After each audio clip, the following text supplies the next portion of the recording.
अस्सलाम वालेकुम बिस्मिल्लाहिर्रहमानिर्रहीम। Problem faced by women in Pakistan, it's the topic for CSS aspirants. ये करंट अफेयर का टॉपिक है कि कौन सी ऐसी प्रॉब्लम्स हैं जो कि पाकिस्तान की औरतें फेस कर रही हैं। तो सबसे पहले इसका इंट्रोडक्शन है, मेजर प्रॉब्लम्स आज हम डिस्कस करेंगे। Do not forget to subscribe my YouTube channel and share it with your friends also. Number 1 है इसमें डोमेस्टिक वायलेंस। डोमेस्टिक कहते हैं घरेलू तशद्दुद। घरेलू तशद्दुद के वाक़यात आपको काफ़ी सारी ऐसी सोसाइटीज़ में नज़र आते हैं पाकिस्तान में, स्पेशली बैकवर्ड एरियाज़ में अगर आप चले जाएँ, जो फ़ीमेल हैं उनको पढ़ने नहीं दिया जाता, ठीक है, और उनको यानी मैरिज करने पर अपने पेरेंट्स की विल के मुताबिक, उनकी मर्ज़ी के मुताबिक मैरिज करने पर फोर्स किया जाता है। इसके साथ साथ जो हस्बैंड की एक्सप्लॉयटेशन है वो भी हमें काफ़ी ज़्यादा नज़र आती है on female. Okay, honour killing, इज़्ज़त के नाम पर कत्ल, गैरत के नाम पर कत्ल के, जैसे कि सोशल मीडिया में काफ़ी सारे आपको ऐसे केसेस नज़र आते हैं ना कि कोई फ़ीमेल है, उन्होंने अपनी पिक्चर शेयर कर दी हैं, ठीक है, या उनकी पिक्चर्स किसी और के थ्रू लीक हो गई हैं, या उनके कोई फ्रेंड्स हैं, तो इस वजह से फिर इज़्ज़त के नाम पर, गैरत के नाम पर उनको कत्ल कर दिया जाता है। लेकिन अंजाम उनका भी बुरा होता है जो ऐसा करते हैं। मेल डोमिनेंस एंड डिस्क्रिमिनेशन, ठीक है, डिस्क्रिमिनेशन मतलब फ़र्क रवा रखना।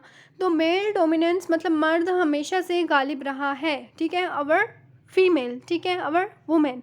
तो इसके भी कुछ ऐसे काजेज़ हैं मेल डोमिनेंस का कि वो तो कहते हैं कि जैसे कि इस्लाम एक ऐसा मज़हब है ना जो फ़ीमेल को बहुत ज़्यादा राइट्स देता है। लेकिन अगर दूसरे सेंस में बात की जाए, कुछ ऐसे कंज़र्वेटिव सोच रखने वाले कुछ ऐसे मेल मेंबर्स हैं जो कि उनको सरवाइव नहीं करने देते सोसाइटी में, उनमें फ़र्क रवा रखते हैं, और अकेले बाहर नहीं जाना, तालीम पर पाबंदियाँ लगा देना, कोई प्रोफेशन ना वो अडॉप्ट कर सकें। नेक्स्ट है वेरियस फॉर्म्स ऑफ हरासमेंट के केसेस, ठीक है, ये आप अगर कराची की अगर आप लोगों ने न्यूज़ देखी हो, ठीक है, लास्ट ईयर के कराची के वाक़यात आप इसमें ऐड कर सकते हैं, और इसके साथ साथ लाहौर के भी कुछ ऐसे वाक़यात हैं और इस ईयर भी हुए हैं, आप वो इनको ना बीच में कोट कर सकते हैं।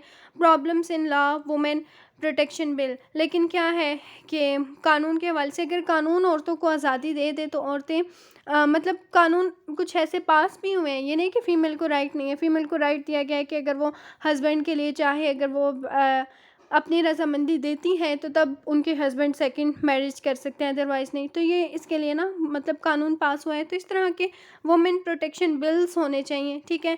तो लेकिन अनफॉर्चुनेटली हमारे मुल्क में इतनी ज़्यादा इस पर काम नहीं हुआ। यही वजह है कि आए दिन ये जो रेप के वाक़यात हैं, लाहौर के केसेस देख लें, कराची के केसेस देख लें, तो ये आपके सामने है, चाहे रावलपिंडी के भी कुछ केसेस हों।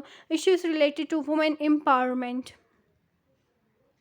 as you know that it is the process, okay, women's empowerment is the process of empowering women। आप इसको डिफाइन कर सकते हैं, इसके सेवरल वेज हैं, एक्सेप्टिंग वुमेन्स व्यू पॉइंट्स और making an effort to seek them, raising the status of women. दो education, awareness, literacy और ट्रेनिंग होना भी यही चाहिए कि हमें क्या करना चाहिए कि हमें प्रमोट करना चाहिए, ठीक है, फ़ीमेल को, ठीक है, सेंस ऑफ सेल्फ वर्थ उनकी जो है बढ़ानी चाहिए। देयर एबिलिटी टू डिटरमाइन, उनमें इतनी एबिलिटी हमें डालनी चाहिए कि वो दो चॉइसेस के दरमियान से सबसे बेस्ट हो उसको चूज़ कर सकें। उन पर इन्फ्लुएंस ऐसा होना चाहिए कि वो माशरे में पॉजिटिव किरदार अदा करें। आप इसको ऐसे भी डिफ़ाइन कर सकते हैं कि the empowerment and autonomy of women and improvement of their political, social, economic and health status is very, it's highly important and in itself. मतलब हमें इन चीज़ों पर ना ज़ोर देना चाहिए, ठीक है। फैक्टर्स, अवामिल कौन कौन से हैं? कंजर्वेटिव आउटलुक ऑफ सोसाइटी, माशरा जो है औरतों को इतना मकाम नहीं देता, कंजर्वेटिव सोच है, वही पुराने और कदीम ख्यालात हैं। हत्ता कि एज़ कम्पेयर टू इस्लाम में भी ज़्यादा राइट्स दिए गए हैं, लेकिन आजकल की सोसाइटी में ये चीज़ें नज़र नहीं आती। लिटरेसी, उनको पढ़ने नहीं दिया जाता, और शरह ख़वानगी जैसे कि मुल्क में कम हो जाना, इससे शरह ख़वानगी कम हो जाती है। रिलीजियस फैक्टर्स, कुछ ऐसे रिलीजियस अवामिल भी हैं कि वो कहते हैं कि मज़हब अगर फ़लाँ चीज़ की आज़ादी नहीं देता तो उनको और ज़्यादा बाउंड कर दिया जाता है। इसके अलावा addressing the issues measures taken by government, इसमें फिर आपने बता देना है कि हुकूमत ने कौन कौन से मतलब राइट्स दिए हैं, हुकूमत के इनिशिएटिव्स एक्सप्लेन करने हैं। इसमें आप वो राइट भी एक्सप्लेन कर सकते हैं जो मैंने आपको स्टार्ट में एक्सप्लेन किया है कि जो वाइफ़ है अगर वो एग्री करेगी तो तब एक ऐसा कानून पास हुआ है, तब जो हस्बैंड है वो दूसरी शादी करेगा। रोल ऑफ़ एनजीओज़ का किरदार बताते हैं कि वो किस हवाले से सर्व कर रही हैं फ़ीमेल को या फिर नहीं कर रही।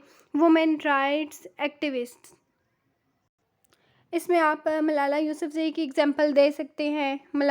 यानी जो उनकी फ़ैमिली थी, उनका भी बीच में हवाला दे सकते हैं। पेशावर में मलाला यूसुफ़ज़ई ने 11 साल की उम्र में क्या किया था कि उन्होंने एक फ़र्स्ट स्पीच दी थी स्कूल क्लोज़िंग पर, कि स्कूल क्लोज़ कर दिए गए हैं, पढ़ने नहीं दिया जा रहा और सारा कुछ। इसमें ये रेफ़रेंस आप कोट कर सकते हैं।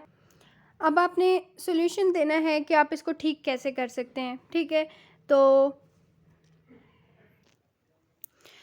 इसमें आपने यही एक्सप्लेन करना है। कंसेंसस जो है ये कोऑपरेटिव प्रोसेस है जिसमें जितने भी मेंबर्स होते हैं वो डेवलपमेंट के काम करते हैं ताकि सपोर्ट किया जा सके, ठीक है? डिसीजन अच्छे से लिया जाना चाहिए। तो फीमेल के हवाले से ना इस चीज़ को इम्प्रूव किया जा सकता है। नेक्स्ट है रोल ऑफ़ मीडिया। आजकल वैसे भी सोसाइटी जो है ये मीडिया का दौर है। मीडिया के ज़रिए भी हम अवेयरनेस को स्प्रेड कर सकते हैं और इसको ठीक कर सकते हैं। More steps by government. Government कौन से स्टेप्स ले रही है? तो गवर्नमेंट के स्टेप्स इसमें आपने कोई से 1-2 कोट कर देने हैं। जैसे कि जो कि एक वाक़या हुआ था अभी रिसेंटली, इसमें आप उसका हवाला देते हुए भी कोट कर सकते हैं। मीनार पाकिस्तान का उसके हवाले से फिर मतलब जितनी भी लोगों को पेनल्टीज़ डाली गई हैं और उनके अगेंस्ट जो कार्रवाई की गई है उसको आप मिसाल के तौर पे ऐड कर सकते हैं। तो नेक्स्ट है इम्प्रूव सोशल इंजीनियरिंग जो है like to encourage female participation in science, technology, engineering and mathematics, ठीक है? तो कोशिश करें कि उनको माशरे में और भी ज़्यादा आगे बढ़ाया जाना चाहिए, मतलब तरक्की के जितने भी काम हैं। इम्प्रूव इन सोशल इन्वायरमेंट, ठीक है? सोशल इन्वायरमेंट में भी ये नहीं कि माशरे में भी वो गुड कर रहे हैं या फिर अगर कुछ बुरा होता है तो औरतें क्यों घर मतलब औरतों को घर में बंद कर दिया जाना चाहिए, ऐसे नहीं होना चाहिए, बल्कि उस बुराई पर काबू पाना चाहिए। नेक्स्ट है पॉलिटिकल में है रिमूवल ऑफ डिस्क्रिमिनेटरी लॉस। जैसे कि अगर कोई अमीर है तो उसको पनिश ना किया जाए, गरीब को पनिश किया जाए, तो ये डिस्क्रिमिनेशन ख़त्म कर देनी चाहिए। एम्पावरमेंट ऑफ रूरल वुमेन, जो देहात में रह रही हैं फ़ीमेल, उनको बहुत ज़्यादा राइट्स जो हैं उनके बहुत ज़्यादा एक्सप्लॉइट किए जाते हैं, तो इस चीज़ को भी देखना चाहिए, ओवरकम करना चाहिए। नेक्स्ट है सस्टेनेबल डेवलपमेंट। ऐसी डेवलपमेंट की जानी चाहिए जिसको हम सस्टेन कर सकें। और पॉलिटिकल में देखा जाए तो वोट का राइट और जितने भी दूसरे पॉलिटिकल राइट्स हैं वो भी उनको दिए जाने चाहिए और अपनी राय का वो खुलकर इज़हार करें, एनजीओज़ बना सकें और सारा कुछ। Political power and role of women in decision making में और पॉलिटिकल पावर में भी उनको आगे बढ़ाना चाहिए। उनको कुछ ऐसी सीट्स उनकी मुख्तस की जानी चाहिए। और इसके साथ साथ इसमें आप ना थोड़ा सा वो सरकारी नौकरियों का भी हवाला दे सकते हैं। Direct participation in electoral process, तो ये जो इलेक्टोरल प्रोसेस होता है उसमें भी इनको इनकरेज किया जाना चाहिए। वही जो राइट टू वोट मैंने ऑलरेडी एक्सप्लेन कर दिया है। तो आपको अगर कोई क्वेश्चन हो तो इसको आप कमेंट सेक्शन में डिस्कस कर सकते हैं। I hope this video will be very helpful to you regarding current affair, और you may discuss it in comment section. Take care of yourself. अल्लाह हाफिज़।